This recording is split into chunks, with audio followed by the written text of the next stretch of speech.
오래된 구축 아파트는 이거 웬만하면 다시 공사하고 들어가는 게 좋습니다. 이게 시한폭탄 같아서요. 많은 분들이 아직도 샤시만 좋은 걸로 시공하면 우리 집이 따뜻하겠지 그렇게 생각하시는 분들이 있습니다. 한데 이거 그렇지 않습니다.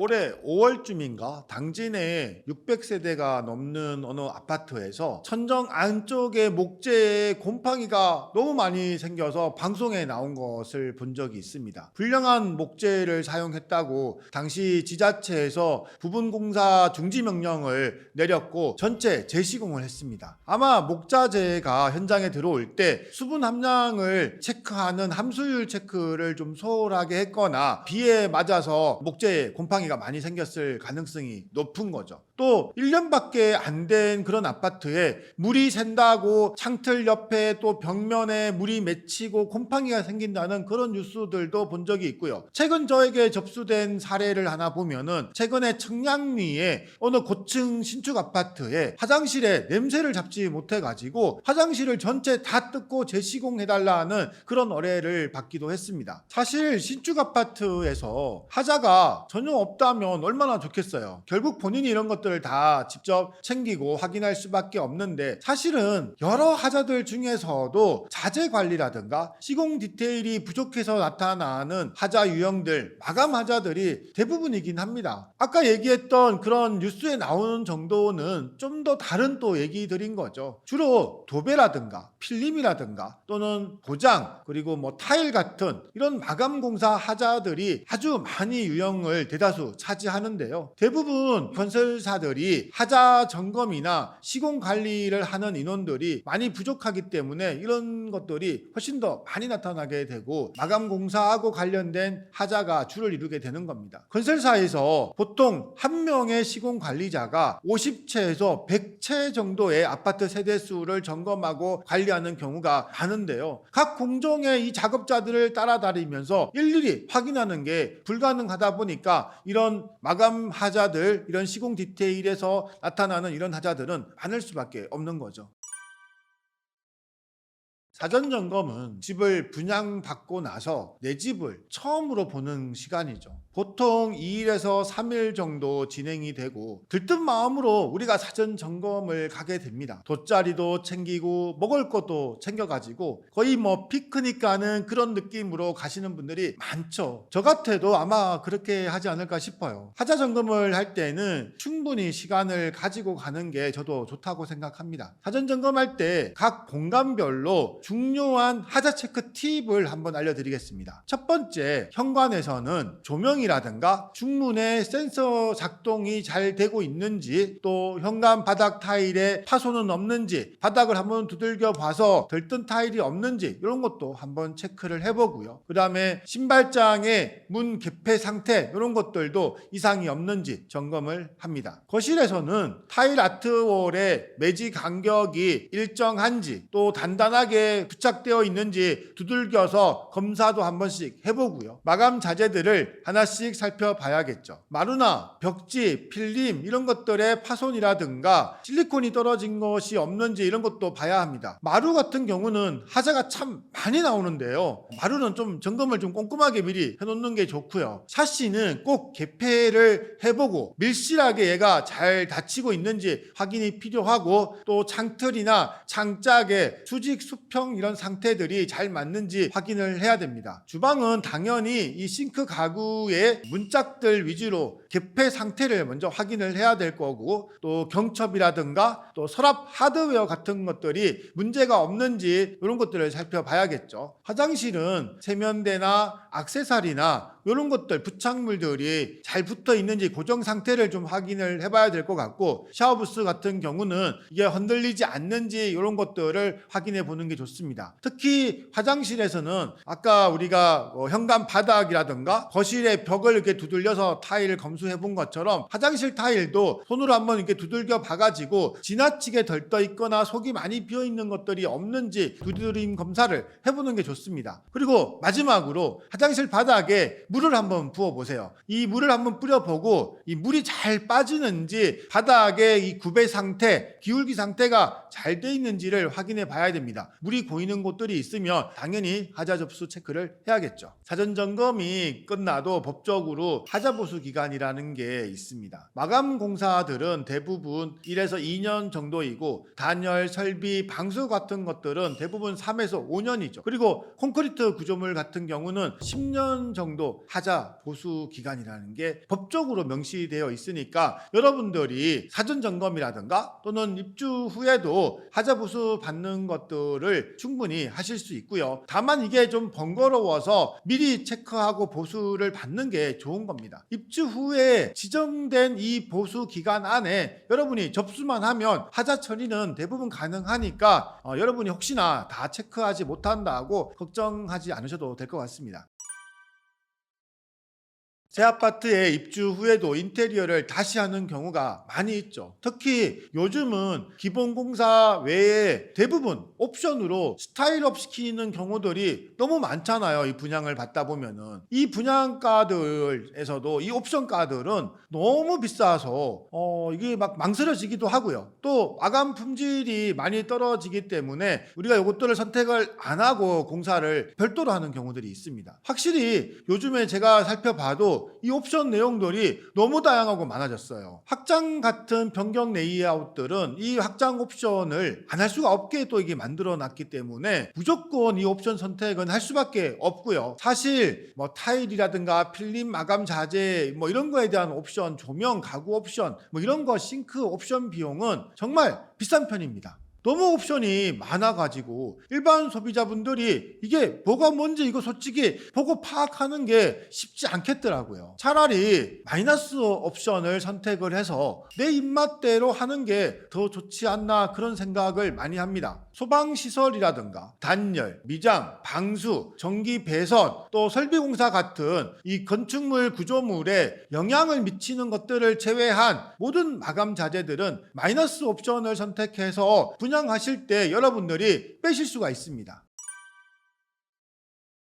요즘 아파트 평면은 비확장 선택을 하면 거실, 주방이라든가 이 침실을 쓸 수가 없는 경우가 대다수죠. 발코니 확장 면적을 이용한 이 아파트 평면 설계를 하기 때문인데, 이제 신축 아파트들은 그래서 발코니가 아예 없어요. 복잡한 입주 옵션 내용들을 다 빼고 선택을 안 하더라도 확장 공사만큼은 꼭 해야 되는 옵션이 됐습니다. 난방 설비 배관의 연결이라든가 단열 공사가 필요하기 때문에 이런 확장 공사는 건축물의 구조에 영향을 미칠 수 있기 때문에 무조건 선택을 해야 되는 겁니다. 그리고 시스템 에어컨이 있는데 이게 참 논란이 많은 항목인 것 같아요. 이 시스템 에어컨 배관은 천정 안에 들어가기 때문에 당연히 신축 아파트 공사할 때 건설사에서 미리 하는 게 당연히 문제도 적고 당연히 먼저 하는 게 좋습니다. 하지만 이렇게 먼저 시공하는, 대량으로 공사하는 이 비용이 적게 들어가야 되는 거 아니겠어요? 한데 건설사들이 특판으로 시공하는 이 비용이 시중가보다 훨씬 비싼 경우들이 많이 있습니다. 이렇게 비싸게 옵션 가격을 만들어 놨기 때문에 사실 나중에 입주 후에 하는 게 훨씬 더 저렴한 경우가 많은 거죠. 비싼 시스템 에어컨은 비싸게 옵션 가격이 되어 있어도 혹시나 나중에 문제가 생길까봐 그런 마음 때문에 일반 소비자분들은 울며 겨자 먹기로 그냥 선택을 해야 되는 경우가 많은 품목인데요.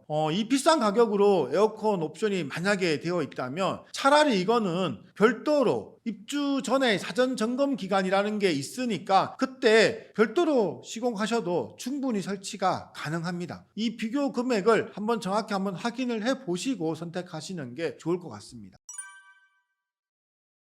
내진 설계가 되어 있는 아파트들은 사실 비내력벽이 거의 없죠. 구축 아파트들은 비내력벽이 종종 있습니다. 이런 벽체들은 이동을 하거나 철거가 가능해서 구조적으로 평면 레이아웃을 다시 짜고 설계를 할 수 있는 그런 케이스들이 많이 나오죠. 하지만 또 설비 배관이라든가 오래된 것들을 우리가 고려하지 않고 지나치게 또 이 구조 변경들을 많이 하게 되면 문제가 생길 확률들이 훨씬 커서 제한적 낙관적이고 좀 보수적인 접근을 하는 게 좋습니다. 구축 아파트에서 내력벽을 철거하는 그런 행위는 절대로 하면 안 되는 거죠. 이건 신축 아파트도 마찬가지입니다. 공동주택에서는 법적인 기준도 있지만 이 심리적인 요인들이 너무 커서 아무리 사소한 구조체의 이런 파손이나 훼손도 많이 민감하기 때문인데요. 근데 내력벽을 철거한다는 거는 있을 수 없는 거죠. 그리고 일단 구축 아파트의 구조체 이 뼈대는 많이 약합니다. 여기저기 벽이나 바닥에 이 크랙, 금이 간 게 많아요. 해서 바닥 난방 공사를 구축 아파트에 다시 해야 되는 그런 상황이 있으면 기존 바닥에 있던 자갈이라든가 기포 콘크리트를 완전히 다 걷어내고 바닥 슬라브 전체에 한번 시멘트 액체 방수를 한번 하는 게 혹시나 우리 집에 어떤 누수 문제가 생기더라도 아랫집의 피해를 줄일 수 있는 방법 중에 하나입니다. 주방을 옮기거나 또는 세탁실을 다시 만들어서 우리가 이 배수 배관들을 연결을 해야 될 때는 하수관과 그 다음에 우수관을 구분을 해서 배수 배관을 연결을 해줘야 하고요. 주방은 가급적이면 파이프 덕터가 있는 이 수직 배관에서 너무 먼 곳으로 이동하는 것은 좋지가 않습니다. 이 주방 배수 배관에 물 빠지는 이 기울기, 이 구배가 안 나오면요, 이 수평 배관의 길이가 너무 길면 이 주방 싱크대 같은 경우는 이 배관 안에 찌꺼기들이 생겨가지고 나중에 막히고 쌓여가지고 얘가 물이 오버할 확률이 너무 크기 때문인 거죠.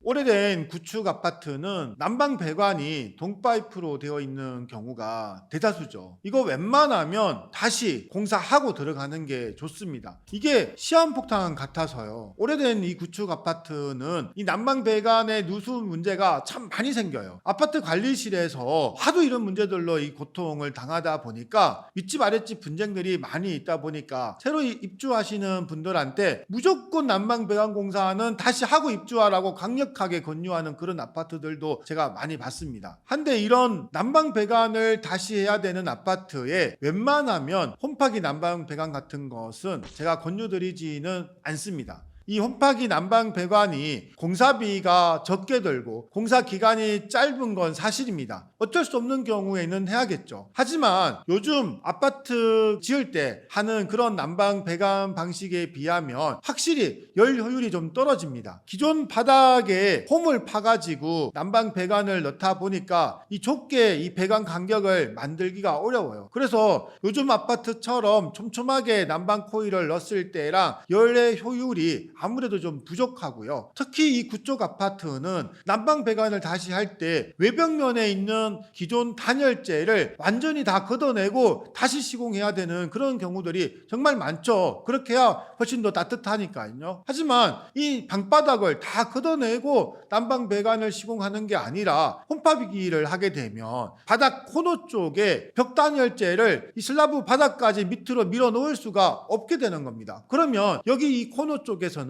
내외부의 온도 차이가 생기게 되고 이 열교 현상이 생기게 되면 이 결로 곰팡이가 거기서 엄청나게 많이 생기고 그런 확률이 높아지기 때문에 홈파기 난방 배관은 별로 추천하지 않습니다.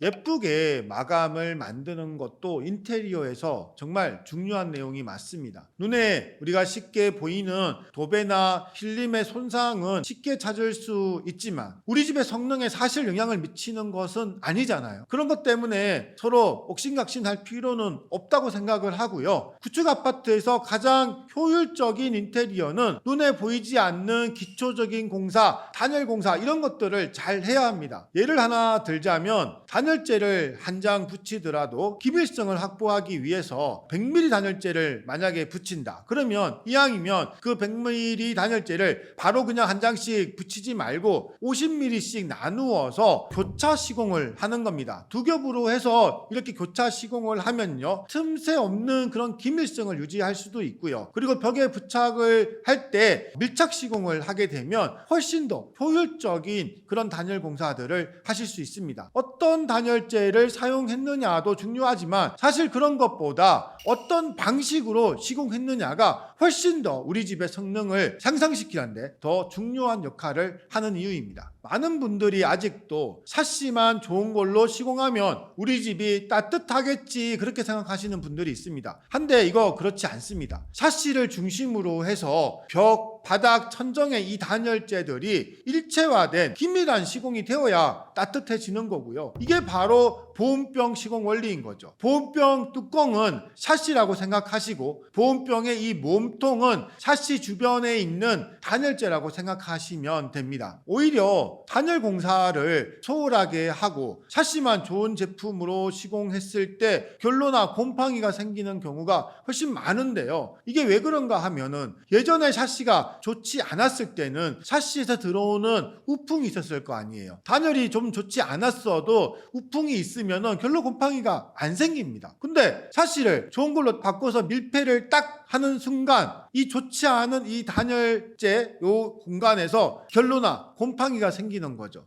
이 샤시 시공 새로 했는데 결로 곰팡이 생기니까 샤시가 문제네? 그게 아닌 거예요. 결국은 단열 시공의 이 기밀성들이 서로 같이 완벽하게 이루어지지 못했기 때문인 겁니다. 구축 아파트에서는 기존 단열재는 비용이 좀 더 들어가더라도 완전히 다 걷어내고 다시 시공하는 게 맞다고 생각하고요. 이런 기초적인 시공 방식들을 잘 하고 나서 그리고 나서 디자인적으로 이왕이면 미니멀하고 군더더기 없는 그런 디자인까지 한다면 더 좋은 거죠. 주방의 형식을 바꾸고 수납을 늘리는 그런 계획들은 여러분의 생활을 더 윤택하게 만드는 가장 효율적인 인테리어가 될 거라고 생각합니다.